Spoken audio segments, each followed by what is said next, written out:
Hello, मैं पेशी sir आपके अपने स्पीड कोचिंग सेंटर में आप सबका स्वागत है। आज की क्लास का टॉपिक है चेंज इनटू पैसिव वॉइस, यानी कि हमको पैसिव वॉइस में चेंज करना है। इंट्रोगेटिव सेंटेंस इंट्रोगेटिव सेंटेंस में ही रखा जाता है और जिस टेंस में होता है उस टेंस में भी कोई बदलाव नहीं होता। हेल्पिंग वर्ब क्या है? वॉच। तो द फूड को सब्जेक्ट के रूप में लिखना है। द फूड के हिसाब से हो जाएगा, वाज ही रहेगा। Was the food. के बाद जो वर्ब है उसको बी प्लस थर्ड फॉर्म में, तो ईटिंग को हम बी के फॉर्म में लिखेंगे तो हो जाएगा बीइंग, उसी में आईएनजी लग जाएगा। बीइंग थर्ड फॉर्म होता है ईट का, eaten. Being eaten. Preposition by. Subject को ऑब्जेक्ट के रूप में लिखना है तो राम लिखा जाएगा।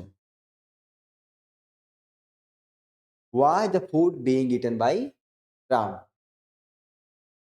नेक्स्ट है is Maya eating the food. Is Maya eating the food. अब यहाँ पर हेल्पिंग वर्ब क्या है? इज है। ये माया के अकॉर्डिंग है, अब हमको लिखना है द फूड के अकॉर्डिंग। द फूड के अकॉर्डिंग भी क्या रहेगा? Is. Is the food. Eating है तो बी प्लस थर्ड फॉर्म में हो जाएगा being eaten. Is the food being eaten by माया।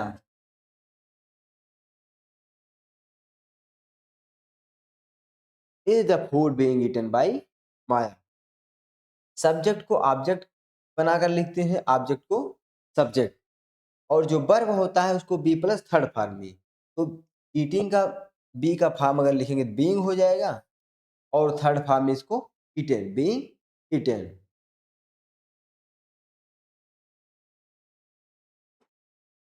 लिखा है has Shyam read the book. The book के अकॉर्डिंग हैज ही रहेगा। Has the book.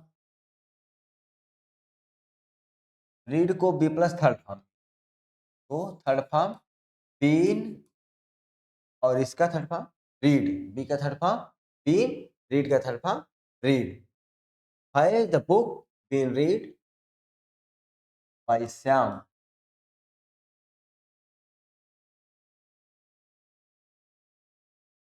Had they eaten the food. Had है यहाँ पर, और द फूड के अकॉर्डिंग भी हैड ही रहेगा। Had the food. ईटन है तो बी भी बीन में लिखा जाएगा, बी का फॉर्म, क्योंकि मेन वर्ब को हम बी प्लस थर्ड फॉर्म में लिखते हैं। तो बी थर्ड फॉर्म क्या होता है? बीन, और ईट का third form eaten. Been eaten by. They का ऑब्जेक्ट क्या होता है? दे का object them, by them.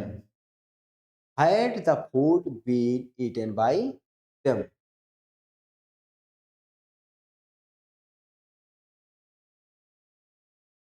Why are you eating the food? तो द फूड क्या है? ऑब्जेक्ट है। यू क्या है? सब्जेक्ट है। Why question word. सबसे पहले क्वेश्चन वर्ड ही लिखा जाएगा, क्योंकि जिस सेंटेंस में है उसी सेंटेंस में ही रखना है वाई। उसके बाद हेल्पिंग वर्ड। द फूड के according is. Why is the food. क्या होगा? Question word, helping word, subject, the food. उसके बाद क्या आएगा? जो मेन वर्ब है उसको हम बी प्लस थर्ड फॉर्म में, तो हो जाएगा being eaten. Being eaten by you. Last दिया गया है who teach us. Who teach us, कौन हमें पढ़ाते हैं, यानी कौन क्या है? सब्जेक्ट है। तो इसको तो हमें लास्ट में बाय होम लिखना चाहिए ऑब्जेक्ट बनाकर, लेकिन यहाँ पर क्या होता है? क्वेश्चन वर्ड सबसे पहले लिखा जाना चाहिए इंट्रोगेटिव सेंटेंस में। तो सबसे पहले हम लिखेंगे by home. By home, by home के बाद क्या हो जाएगा? अस, अस क्या हो जाएगा? सब्जेक्ट। तो सब्जेक्ट के according helping verb, question word के बाद हेल्पिंग वर्ब, अस के according are. By whom are, subject be, by whom are be chart, third form chart, by whom are be chart. Clear?